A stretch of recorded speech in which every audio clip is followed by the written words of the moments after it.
V prvej polovici tohto kalendárneho roka absolvujeme dvoje voľby, prezidentské a voľby do Europarlamentu. Predseda Národnej rady Slovenskej republiky vyhlásil voľby na prezidenta Slovenskej republiky na sobotu 23.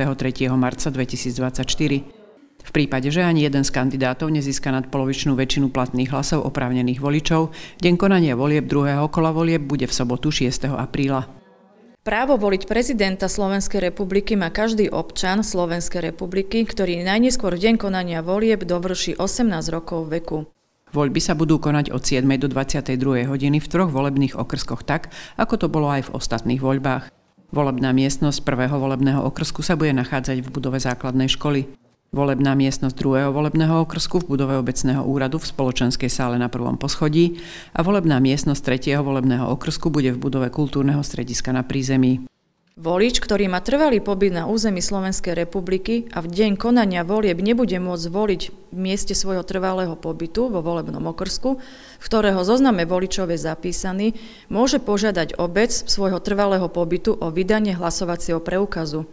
Obec na základe žiadosti voličovi vydá hlasovací preukaz a zo zoznamu voličov ho vyčiarkne s poznámkou o vydaní hlasovacieho preukazu. Hlasovací preukaz oprávňuje na zápis do zoznamu voličov v ktoromkoľvek volebnom okrsku na Slovensku. Volič môže požiadať o vydanie hlasovacieho preukazu elektronicky prostredníctvom e-mailu matrika@močonok.sk, poštou v listinnej podobe alebo osobne najneskôr v posledný pracovný deň pred dňom konania volieb, teda najneskôr v piatok 22. marca pre prvé kolo a najneskôr v piatok 5. apríla pre druhé kolo volieb. Platná právna úprava pre voľby prezidenta Slovenskej republiky neumožňuje voľbu poštou. Všetky dostupné informácie súvisiace s voľbami na prezidenta Slovenskej republiky sú zverejnené na úradnej tabuli obce a na webovej stránke obce, kde je k voľbám vytvorená samostatná sekcia. Oznámenia o čase a mieste konania volieb bude obec doručovať do každej domácnosti okamžite po ich dodaní do obecného úradu, pravdepodobne počas februára. Voľby do Europarlamentu by sa mali konať v prvej polovici júna.